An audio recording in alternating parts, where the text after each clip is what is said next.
జై భీమ్ 99 న్యూస్ కి స్వాగతం. నిజామాబాద్ జిల్లా భీమ్గల్ మండలం బాబాపూర్ గ్రామంలో జలసిరి కార్యక్రమంలో భాగంగా ఫారం ఫాన్ నిర్మాణానికి భూమి పూజ నిర్వహించారు.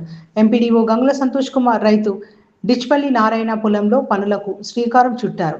వర్షపు నీటిల నిల్వ చేసుకోవడంతో పాటు భూగర్భ జలాల మట్టం పెంచేందుకు ఫారం ఫాన్లు ఉపయోగపడతాయని ఎంపీడీఓ తెలిపారు. ప్రతి గ్రామంలో 5 ఫారం ఫాన్లు, 5 వాటర్ హార్వెస్టింగ్ నిర్మాణాలు చేపట్టేందుకు ప్రజాప్రతినిధులు, సిబ్బంది కృషి చేయాలని కోరారు. ఈ కార్యక్రమంలో సర్పంచ్ సమీర్, పంచాయతీ కార్యదర్శి Santosh, technical assistant Ganesh, FA Madhu తదితరులు పాల్గొన్నారు.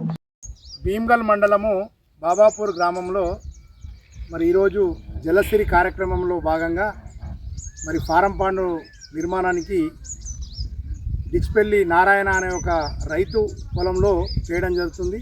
దీనికి గ్రామ సర్పంచ్ సమీర్ గారు వచ్చారు, panchayat secretary, technical assistant, field assistant, ఉపాధ్యాయ పథకం సిబ్బంది వీళ్ళందరూ కూడా రావడం జరిగింది. ముఖ్యంగా ప్రతి గ్రామంలో 2 ఫారం పాండ్లు భీమ్గల్ మండలం మొత్తంలో మొట్టమొదటిగా ప్రారంభించడం జరిగింది. ఈరోజు ఇక్కడ 3 ఎకరాల భూమి ఉంది. ఈ 3 ఎకరాలు దాదాపు 3 ఎకరాల భూమిలో 12 మీటర్ల పొడవు, 12 మీటర్ల వెడల్పు, 2 మీటర్ల లోతుతోని మరి ఫామ్ పాండ్ అనేది తవ్వడం జరుగుతుంది. దీనివల్ల లాభాలు ఏంటంటే ఈ భూమిలో అతను ఆయిల్ పామ్ తోట పెట్టుకుంటాడు. ఆ ఆయిల్ పామ్కు సంబంధించిన నీళ్లు ఎంతైతే కావాలనో ఆ నీళ్లు దీనిలో మనకు నిల్వ ఉంటాయి. మళ్ళీ దీనిలో చేపల పెంపకం చేసుకోవచ్చు. దీని పక్కకి ఇతను ఏమైనా డైరీ యూనిట్ తీసుకుంటా అంటే డైరీ సంబంధించిన ఫామ్ ఇస్తాము.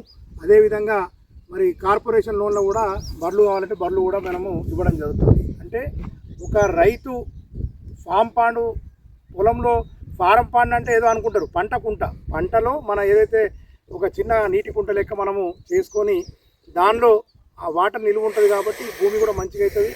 తర్వాత హార్టికల్చర్ ప్లాంటేషన్లో భాగంగా ఫామ్ పాండ్ కానీ ఇంకేమైనా కూరగాయల సాగు కానీ మనం చేయడానికి అవకాశం ఉంది. కాబట్టి మరి భీమ్గల్ మండలంలో ఉన్న రైతులు, ప్రజాప్రతినిధులు, సర్పంచులు, తర్వాత వార్డు మెంబర్లు, ఉప సర్పంచులు, తర్వాత అధికారులు, సిబ్బంది అందరూ కూడా క్షేత్రస్థాయిలో చాలామందిని రైతులను ప్రోత్సహించి మరి ఇలాంటి ఫారం పాండ్ నిర్మాణాలు చేయాలని చెప్పి నేను కోరుకుంటున్నాను.